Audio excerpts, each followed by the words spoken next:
Would you risk your life for a paycheck that could buy you a mansion? Throughout history, some people didn't have a choice. From glowing girls to professional grave robbers, the jobs of the past were often a death sentence wrapped in a gold-plated envelope. Today, we're looking at 5 of the most dangerous, bizarre, and high-paying jobs in history. Stick around for number 1, because it's a modern job where a single drop of liquid is worth more than a Ferrari, but it could stop your heart in seconds.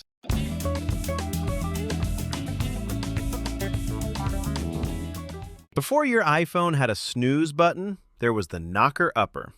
In the industrial cities of Britain and the US, being late for work meant losing your job. So, people paid a professional to wake them up. These human alarms used long bamboo sticks to tap on second-story windows at 4 a.m. Top-tier knocker-uppers could earn a very respectable living, often managing dozens of clients per street. In today's money, it was like having a high-end personal concierge service. It wasn't deadly, but if you fell asleep on the job, a whole factory's production could stop, and you'd be the most hated person in town.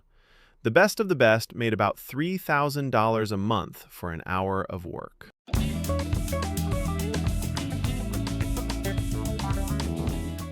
In the 1920s, the coolest thing you could own was a watch that glowed in the dark.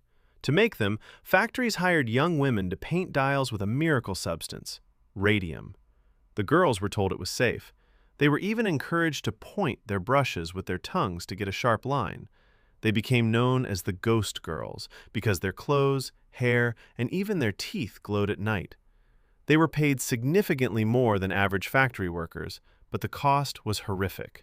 Their jaws literally crumbled and their bones shattered from within.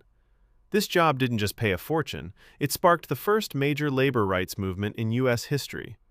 Women made less money than men at that time, so making $2,400 a month was more than a high-end job.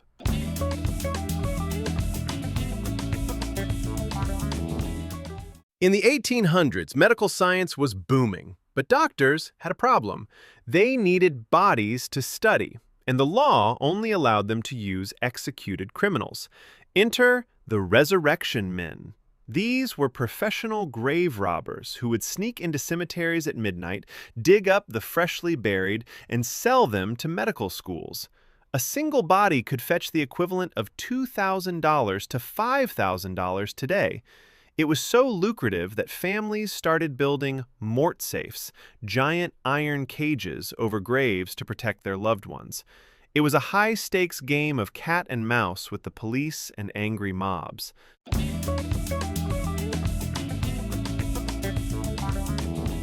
Long before safety harnesses and OSHA regulations, there were the Steeplejacks. These men climbed hundreds of feet into the air to repair church spires and giant factory chimneys. They didn't use cranes, they used ladders, ropes, and nerves of steel. A master steeplejack could earn in a week what a regular laborer earned in 6 months. They were the rock stars of the industrial world.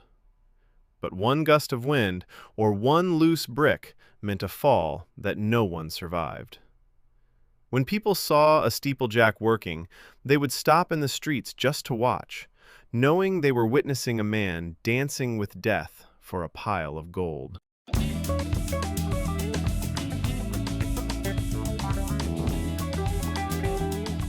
Finally, we come to a job that still exists today, and it is the definition of high risk, high reward: the snake milker.